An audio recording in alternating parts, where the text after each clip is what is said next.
Bien, alors là, je vais me prêter à un exercice qui consiste à raconter chacun des points que j'ai écrits sur le thème Je rêve d'être et de le raconter chacun de ces points, ouais, de les raconter chacun de ces points comme si ça s'était passé déjà, comme si c'était déjà arrivé. Donc du coup, comme si j'étais déjà mort et puis que je racontais qui j'avais été. Puisqu'en fait, je parle de qui j'ai envie d'être dans cette vie. Pour l'instant. Après, je reviendrai peut-être, puis je le referai pour ajuster. Bref. Alors, donc j'ai rêvé d'être un homme qui aime profondément, puissamment, inexorablement. Et j'ai donc été cet homme. J'ai été cet homme qui aimait profondément, puissamment et inexorablement.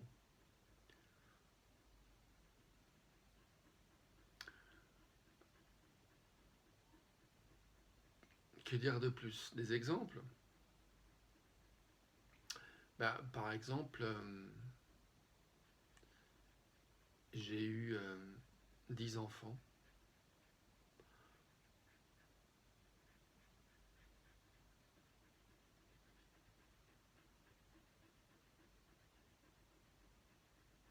Ah, je suis pas sûr que ça soit ça que j'ai envie de raconter. Je suis pas sûr que ça soit si important pour moi d'avoir 10 enfants. En fait, ouais, ce qui est sûr, c'est que je me suis senti vraiment père, dans tous les sens du terme. P-A-I-R, P-E, accent grave, R-E. Euh, père, dans le sens P-I-R-E, avec faire père avec quelqu'un. Ouais, je me suis senti père d'une multitude de personnes personnellement et aussi de manière euh,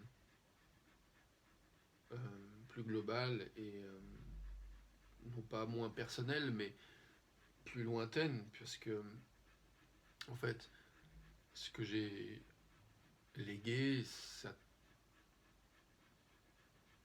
touche mon un désir ouais, de transmission qui va au-delà de moi, au-delà des enfants, mais des petits-enfants en termes de génération, qui pourraient être les miens.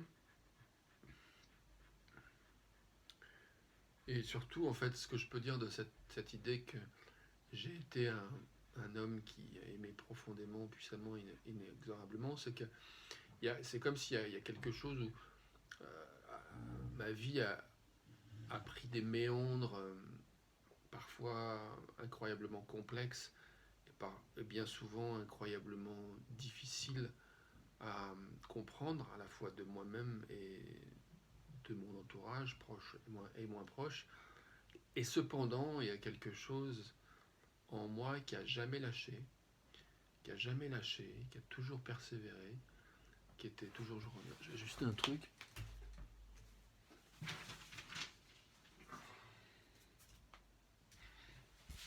Voilà. Euh, et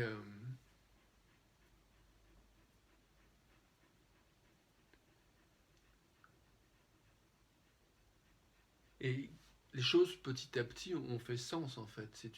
C'est comme euh,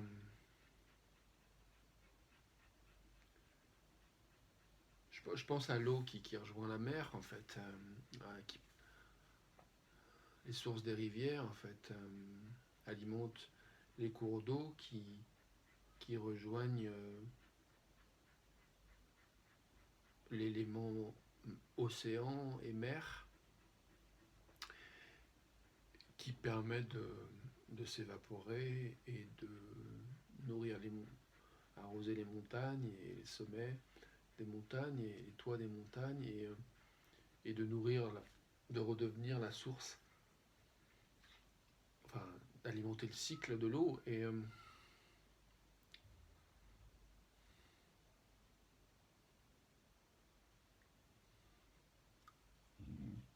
à un moment donné, dans ma vie, il y a des choses qui sont devenues visibles comme, et logiques, comme à la fois ces méandres qui paraissaient incompréhensibles et tortueuses et souffrantes, voire facteurs de résistance, de, de souffrance. Et ben, à un moment donné, il y a des choses qui sont passées qui ont permis de rendre de plus en plus évident la beauté et le sens de toutes ces complications. Et, et voilà, les gens l'ont vu, les gens l'ont pas vu, certains l'ont vu, d'autres l'ont pas vu, mais en tout cas, moi je sais que j'ai été cet homme qui a aimé profondément, puissamment et inexorablement.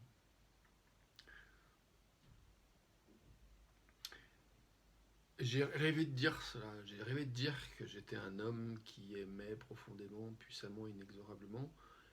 J'en ai rêvé et je l'ai fait, c'est-à-dire que j'ai pris conscience que c'était un de mes rêves à un moment donné dans ma vie, peu avant mes 50 ans en particulier, ça s'est précisé. Et je l'ai exprimé, je l'ai utilisé comme mes valeurs, en fait, les principes sur lesquels j'avais envie de bâtir les bases, le socle sur lesquels pouvait grandir un empire. Un empire pas dans le sens impérialiste, mais plutôt dans le sens de culture. Donc du coup, sur laquelle pouvait se développer une culture profondément humaniste et en même temps profondément aimante et en même temps profondément puissante, c'est-à-dire aussi mobilisatrice de ressources pour nourrir ce qui est essentiel à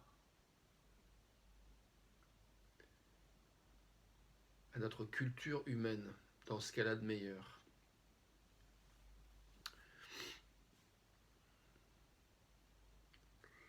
Et ça a été génial de pouvoir en fait le dire, l'écrire, l'utiliser comme moyen de repère, ces mots, ce rêve, sur lesquels du coup, comme même ça a été comme un phare en fait, ça a été comme un repère qui a vraiment fait une différence quand il s'agissait de prendre des décisions plus ou moins évidentes, ou plus ou moins pas évidentes.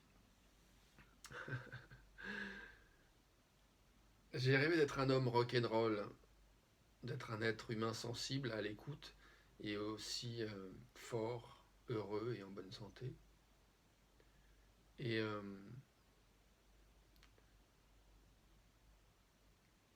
ouais, j'ai aimé être cet homme joyeux, bon vivant, oui, puissant, fort, bien, bien dans son corps, bien dans sa vie, bien dans ses tripes, bien dans sa relation à lui-même et à ses pairs.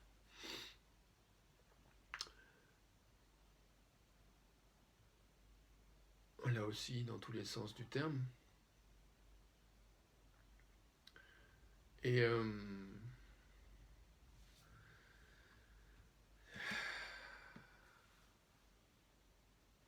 ouais, j'ai été heureux, heureux de vivre. J'ai été et je suis heureux de vivre où je raconte, parce que je suis éternel, je ne mourrai jamais. Mais à un moment donné, peut-être je choisirais de laisser ce corps se retourner en poussière et alimenter le cycle terrestre, ou bien peut-être que je serai sur Mars. Euh,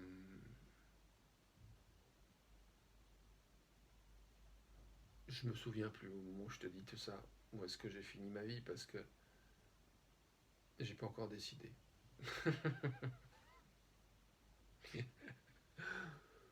Et que ça a peu d'importance.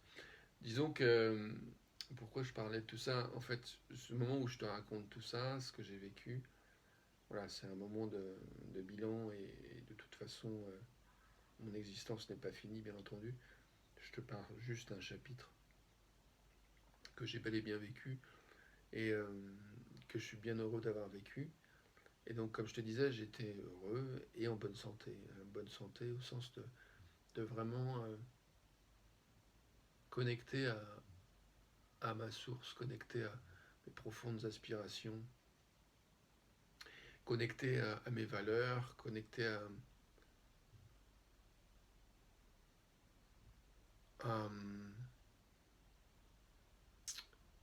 comment dire, à qui j'étais à chaque instant, qui j'étais devenu. J'étais régulièrement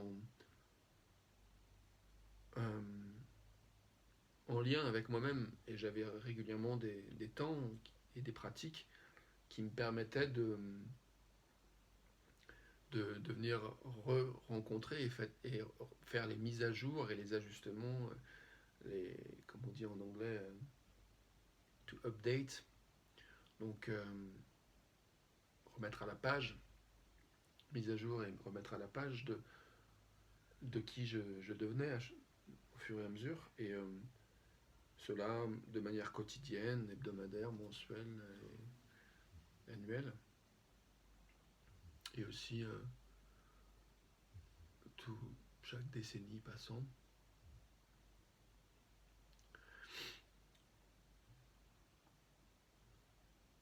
J'ai j'ai été un homme épanoui, en fait, dont la famille, les amis, les collègues, les voisins, de près ou de loin, ont été fiers d'avoir connu, de connaître.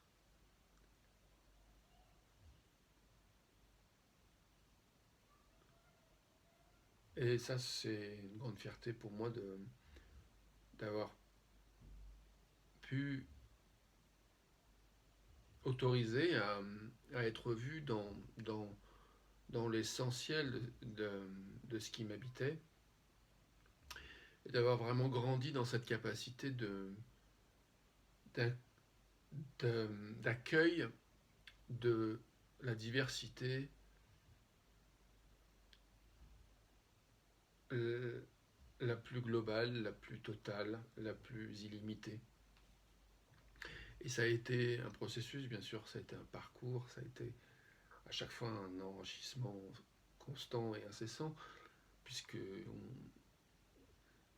on est des milliards, et que c'est évidemment, je n'ai pas rencontré tout le monde personnellement, et que je ne connais pas toutes les langues de l'univers, ni toutes les cultures de l'univers dans le détail.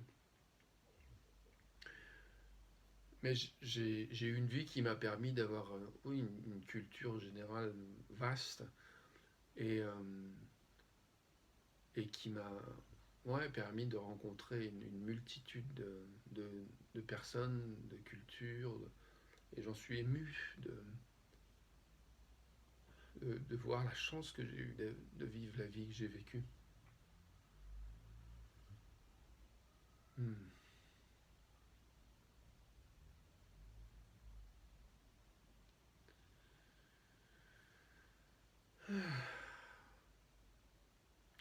Et voilà, c'est ce que je vous racontais, c'est-à-dire que c'est chouette d'avoir suscité voilà, une forme de fierté, j'espère sans vanité, ou pas trop. euh, chez mes contemporains. Et,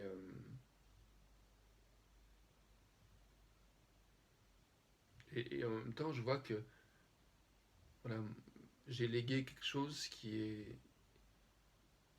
est accessible et qui a pour intention d'être accessible éternellement pour tous ceux qui veulent y accéder. Et donc, j'ai été quelqu'un qui a permis justement que mes contemporains soient fiers de m'avoir connu, de me connaître et de m'avoir connu, et que mes non-contemporains, mes descendants, et même mes ancêtres soient aussi fiers, ancêtres et descendants, fiers d'être part de la même lignée humaine que moi. Euh, c'est comme s'il y a vraiment quelque chose auquel j'ai contribué de rendre visible, qui est que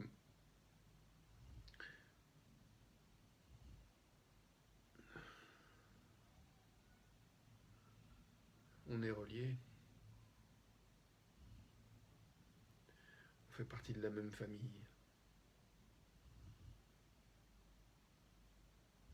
Après, il y a des nuances dans notre famille, il y a des sous-ensembles, des sous-catégories, pas dans le sens moins bien, mais enfin, voilà, des nuances, de couleurs, des dégradés, des contrastes, de la diversité, une multitude de diversité qui fait qu'on peut choisir de se rassembler à un moment donné en lien avec telle ou telle préférence. Quand je dis qu'on est tous de la même famille, il ne s'agit pas de dire qu'on on aime tous les mêmes choses tout le temps. Mais je suis fier d'avoir contribué euh, grâce à mes ancêtres, avec mes ancêtres, par mes ancêtres, avec mes descendants, par mes descendants et avec mes descendants et mes contemporains, à ce que euh, l'humanité, elle aussi, à l'instar de ce que je vous décrivais de mon parcours, ait su accueillir, rencontrer et, et embrasser à nouveau qui elle était devenue d'instant en instant. Et, euh, et je pense en particulier à ce moment de l'humanité où il y a eu beaucoup d'inquiétudes en termes de la pérennité et la durabilité de l'existence humaine sur Terre, en particulier autour des craintes que des changements climatiques euh, probables aux yeux de beaucoup, euh, voire inévitables aux yeux de beaucoup,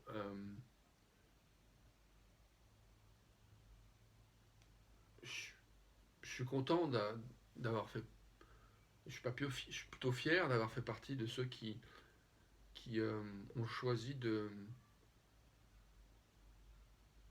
ne pas s'inquiéter en fait et de faire confiance en fait. Et ça a toujours marché en fait, de faire confiance. Et je suis content de voir que ça a fonctionné en fait. Donc pour moi, pour l'humanité, euh, en fait c'est ça. J'aime bien j'ai envie de partager cette petite phrase, une petite aparté, qui est un peu en dehors de l'exercice, mais j'ai eu la chance de tomber sur cette phrase, de recevoir cette phrase, qui n'est pas de moi, mais qui disait que s'inquiéter, c'était prier pour ce qu'on ne voulait pas. Et j'ai trouvé ça intéressant d'arriver à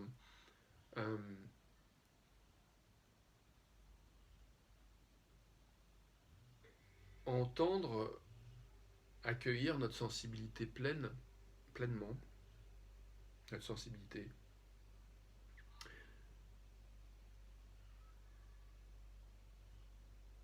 fine et subtile, ou moins fine et moins subtile,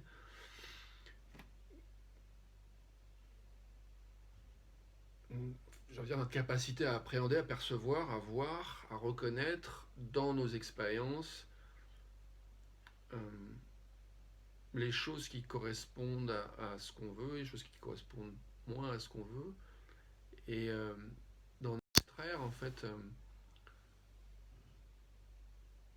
l'essentiel de ce qui est désiré et du coup, vraiment d'entendre que même tous ces moments d'inquiétude par rapport à la durabilité de, possible de l'humanité sur Terre, ça a vraiment révélé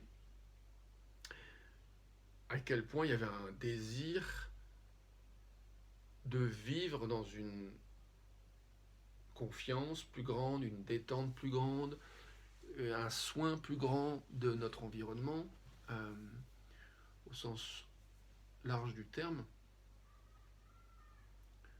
et encore une fois, dans le soin de nos contemporains du moment.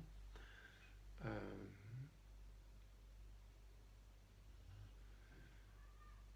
et, euh, et donc voilà, j'ai été quelqu'un qui a vraiment œuvré, qui a persévéré dans cette idée de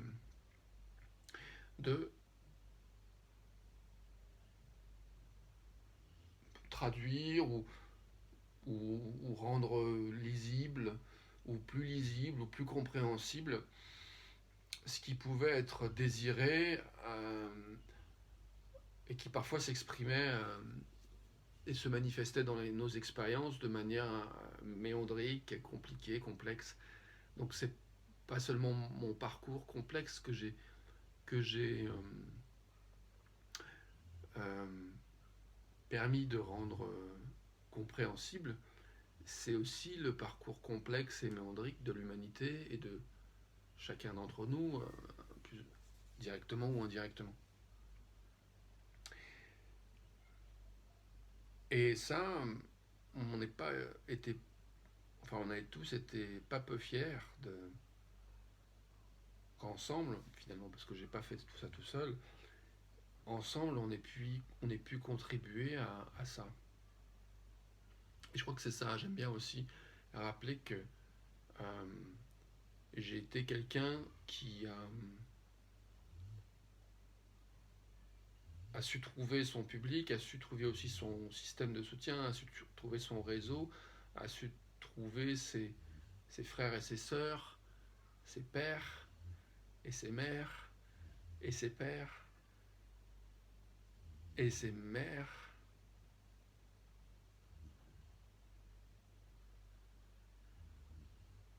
pour ensemble se projeter dans ce qu'on avait vraiment envie, ce qu'on désirait profondément, ce à quoi on aspirait profondément, et vraiment au sens de nos valeurs, de l'essentiel, pas sans attachement particulièrement rigidifiant de la forme que pouvait prendre la poursuite de notre bonheur, de notre empuissancement et de notre bonne santé d'être vivant. J'étais un homme épanoui, donc je l'ai dit, ouais. Et j'étais un homme épanoui qui a contribué à la fierté de mon entourage. J'ai été un homme qui s'aimait profondément. J'ai appris que je pouvais m'aimer. J'ai appris que... Et puis, j'aime bien le jeu de mots quand je dis que j'ai rêvé d'être un homme qui s'aime. euh, et j'ai été un homme qui s'aime et qui semait. J'ai semé et je me suis aimé.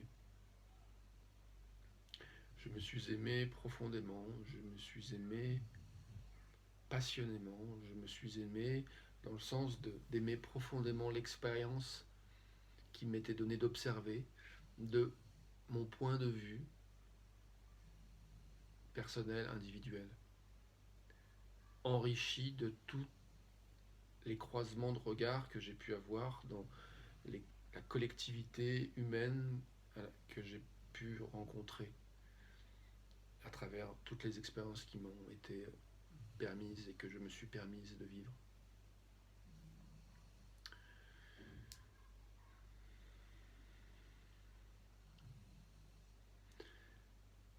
Et j'ai semé des graines d'amour. J'ai semé des graines d'amour à n'en plus finir. J'ai dansé des graines d'amour. Je me souviens de soirées, de nuits à danser sur de la techno ou autre, où de mon cœur jaillissaient des graines d'amour.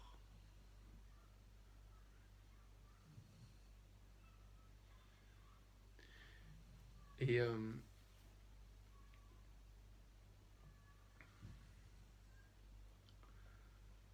j'ai semé sous la forme aussi d'émissions de radio, d'émissions de télévision, de conférences, plus ou moins gesticulées.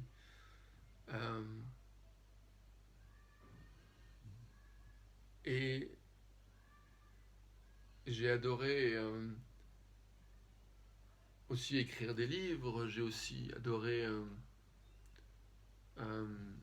créer des blogs, des sites internet. J'ai aussi adoré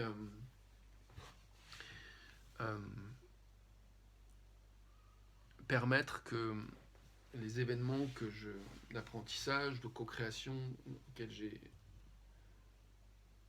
participé en tant qu'intervenant principal ou pas principal, que ces événements soient ni gratuits ni payants, c'est-à-dire de créer vraiment, de permettre des systèmes sociaux qui favorisaient l'inclusion de plus en plus, de plus en plus, de plus en plus.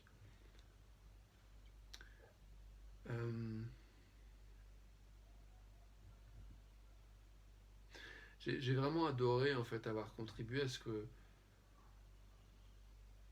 ma présence soit cadeau, mon regard soit cadeau, ma sensibilité soit cadeau, mes mots, mon attention, ma présence soit cadeau, et de faire le cadeau que chacun puisse donner librement, complètement. Et après, j'ai pu voir que ça a pu parfois être dérangeant de pouvoir croire que c'était possible de vivre une économie du don, que c'était possible de vivre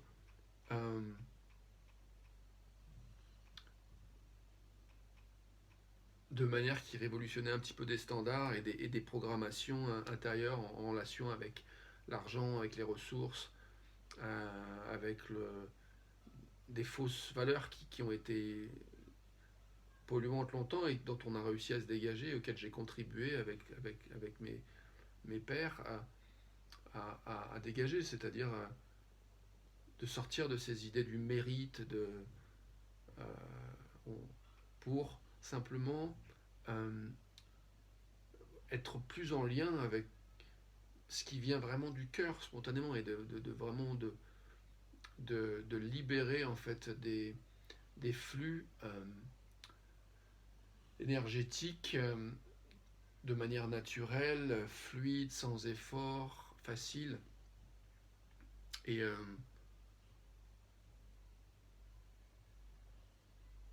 ça a été vraiment une joie de pouvoir semer et d'essaimer et de voir que ça se développait, et ça il n'y a pas eu à lutter contre le capitalisme, il y a juste à créer d'autres choses, ce qu'on voulait voir arriver, et ça s'est développé, ça s'est déployé, et puis les choses qui nous intéressaient plus ont disparu en fait d'elles-mêmes, faute d'être alimentées, faute d'être combattues, faute de résister contre elles, ce qui créait finalement que ça perdurait, parce que du coup il y avait la peur de la partie qui tenait qu'il se passe quelque chose, et du coup ça créait aussi du lien, et de l'intensité, et quelque chose de beau dans cette lutte. Et jusqu'à ce que, voilà, petit à petit, ça se détende et qu'il y ait des possibilités de s'investir dans des choses qui... Ah tiens, il y a d'autres choses qui étaient proposées, on peut aller là, et d'un coup, et on retourne à l'océan, comme l'eau, ça fait des méandres, et chacun son chemin, chacun le lit de sa rivière ou de son fleuve, mais au final, voilà, ça rejoint euh, l'élément mer, océan, et le cycle continue. Et c'est fluide. Et, euh, et on peut être vivant, fort, en bonne santé, heureux, tout en nourrissant ce qu'on a envie de voir arriver. Et donc, j'ai semé toutes ces choses que je percevais depuis très jeune, depuis l'âge de 5 ans. J'avais vraiment une vision qui s'est précisée autour de l'idée qu'on était vraiment semblables. On avait juste des points de vue différents et que euh, juste, peut-être fait pas honneur à la complexité et la vastitude, à l'immensité de la diversité. Et en même temps, ça veut pas ne pas lui faire honneur. Donc quand je dis juste, c'est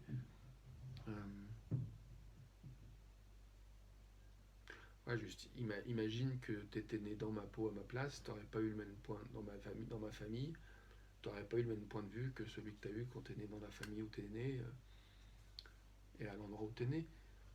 Après, il y a peut-être des choses justement innées en fait qui font que de toute façon ça aurait quand même donné, si tu étais né à ma place dans ma famille, tu aurais certainement eu un parcours différent de celui que j'ai eu, parce que malgré tout, je pense qu'énergétiquement, on vient quand même avec un héritage. Quand on est dans une famille, c'est pas que du matériel. Il y a quelque chose en termes de vibration, d'héritage, un héritage vibratoire, une fréquence, une mélodie, si tu préfères, intérieure, qui est unique à chacun. Je suis unique, tu es unique, chacun d'entre nous est unique, et c'est ça aussi qui est merveilleux. Donc, il ne s'agit pas de dire que euh, si tu changes le point de vue, si tu viens dans mon point de vue, tu verras les choses pareilles que moi. Admettons, si tu as fait exactement les mêmes choix, mené sous les mêmes planètes, etc., peut-être que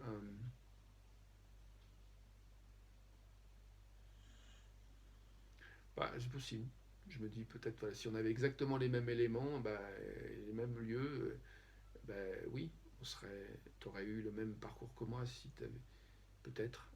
Si, donc, bref, je ne sais pas si je suis très clair sur ce point-là.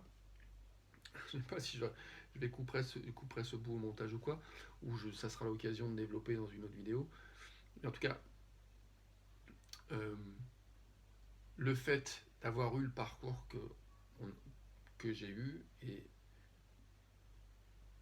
dans la mesure où je me souviens en partie, ce dont je me souviens influe le point de vue et la manière dont la représentation du monde intérieur que je me fais influe la manière dont je vois les choses maintenant. Et ça a été le cas tout le long de ma vie. Et donc chacun, avec le point de vue et l'expérience qu'on peut avoir eu, qu'on a eu, influence la manière dont on a vu et dont on voit le monde et les expériences à chaque instant. Et c'est ça aussi que je veux honorer, c'est-à-dire que dans cette vision que j'ai eue à 5 ans, c'est-à-dire que je, je me suis quand même posé la question qu'est-ce qui faisait que j'étais moi, et moi la réponse que j'ai trouvée m'a semblé être quelque chose que nous avons en commun, en tout cas euh, pour les francophones. Euh, Quand on parle, on dit je, on dit moi, on dit tu, on dit nous, on dit il ou elle, vous. Mais ce que je me suis dit à 5 ans, c'est que une des choses qui constitue et qui me donne l'expérience d'être moi, c'est que autour de ce corps qui change à travers les années, mais quelque part au niveau génétique qui a un bagage, un potentiel qui fait que ça garde à peu près la forme et les ressemblances que j'avais depuis que je suis né, puis même je suis conçu en tant que fœtus, eh ben, J'ai perdu le fil de ce que je voulais dire, je vais essayer de le retrouver. J'ai confiance que je vais le retrouver. Enfin, j'ai moins confiance. Je passe par un moment de doute. Euh, euh,